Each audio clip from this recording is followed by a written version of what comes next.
Hi, I'm Lily and I'm in 6th grade and I'm going to read Clever Jack Takes the Cake. One summer morning long ago, a poor boy named Jack found an invitation slipped beneath his cottage door. It read, "His Majesty the King cordially invites all the children of the realm to the princess's 10th birthday party, tomorrow afternoon in the castle courtyard." "A party!" exclaimed Jack. "For the princess," his mother sighed. "What a shame you can't go." "Why not?" asked Jack. "Because we've nothing fine enough to give her," his mother replied, "and no money to buy a gift." Jack had to admit his mother was right. His pockets were empty except for the matchsticks he always carried. As for their few belongings, a spinning wheel, a threadbare quilt, a pitted axe, what princess wanted those? The boy thought a moment. "Then I will make her something," he declared. "I will make her a cake." He has a candle instead of a light bulb. "From what?" asked the mother. "From the dust in the cupboard? From the dirt on the floor?" "I have a better idea," said Jack. And that same morning, he traded his axe for 2 bags of sugar and his quilt for a sack of flour. He gave the hen an extra handful of seed in exchange for 2 fresh eggs. And he kissed the cow on the nose for a pail of her sweetest milk. He gathered walnuts, he dipped candles, and in the strawberry patch he searched and searched and searched until he found the reddest, juiciest, most succulent strawberry in the land. "Delicious," said Jack as he plucked it from its stem. There's the big strawberry. Then he set to work, churning, chopping, blending, baking. That same night, Jack stood back to admire his creation. 2 layers of golden sweet cake, covered in buttery frosting and ringed with 10 tiny candles.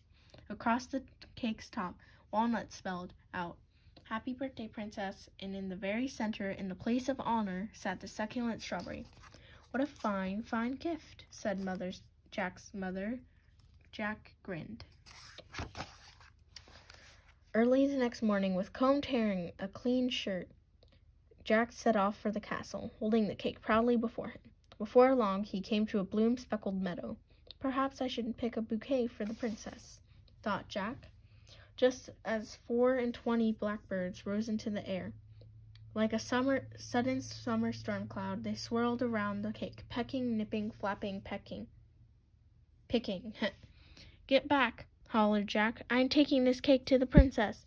"Caw, caw, caw, caw," cackled the birds, and as quickly as they had come, they were gone, taking with them the walnuts that spelled "Happy Birthday, Princess."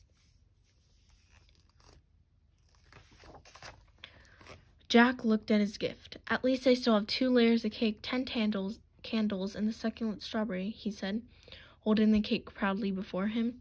Jack continued on to the castle. Before long, he came to a bridge.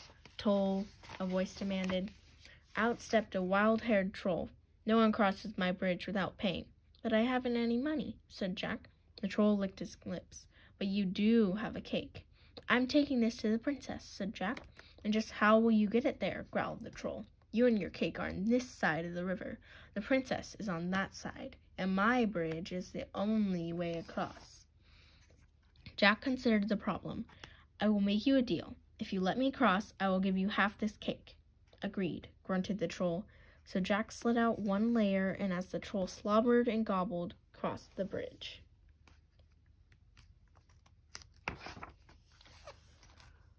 On the other side, he looked down at his gift. "At least I still have a layer of cake, 10 candles, and the succulent strawberry," he said, holding the cake proudly before him. Jack continued on to the castle. Before long, he came to the forest. No birds chirped here, no squirrels chittered. As if under a spell, the entire wood lay silent, sleeping. Only the wind seemed to whisper, "Beware, beware!" Pulling the cake closer, Jack pressed on. The road grew narrower. The trees grew thicker.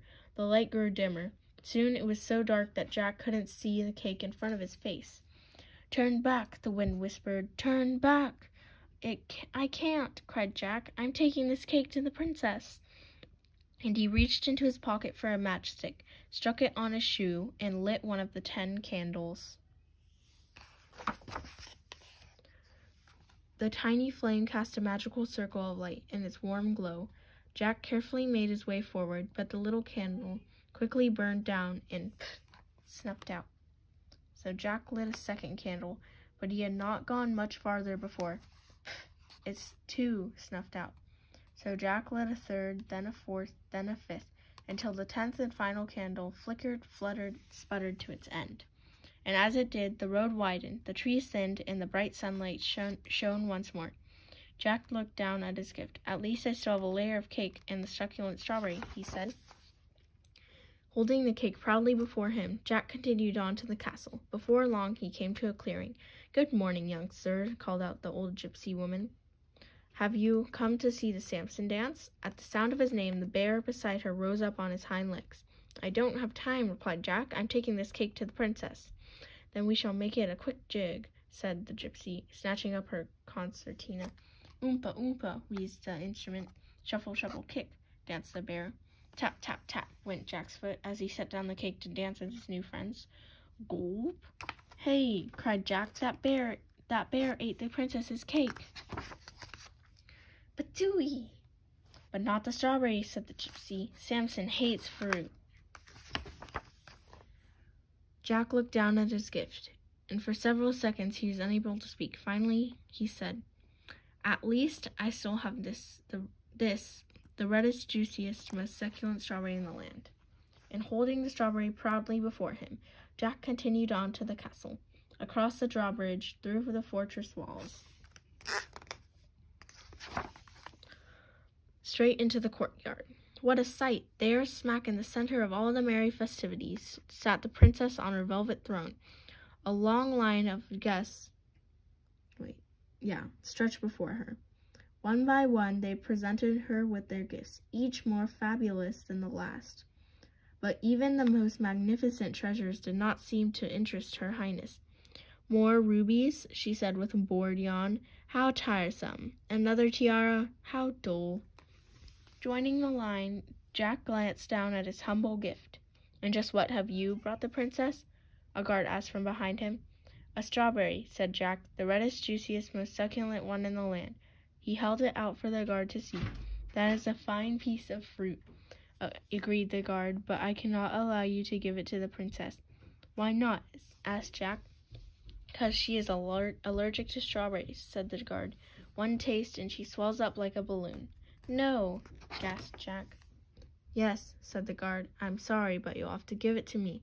Reluctantly, Jack handed over the strawberry. Now Jack found himself at the front of the line. The princess turned her gaze to him.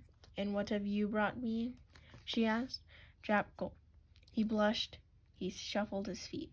"Well," Jack took a deep breath and knelt down before her.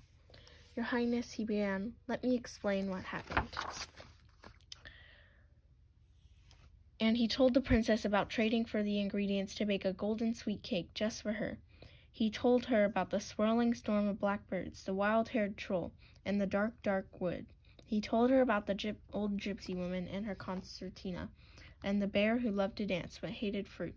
"And in the end," said Jack, "I still had the succulent strawberry, but," the boy sighed, "you're allergic to strawberries." He waited for her to yawn. "So the guard ate it," he concluded. The princess laughed and clapped her hands in delight. "A story!" she exclaimed, "and an adventure story at that. What a fine gift!"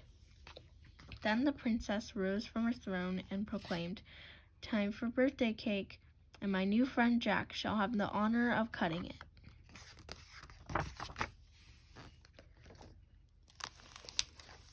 That's the end of Clever Jack Takes the Cake. I hope you enjoyed. Bye!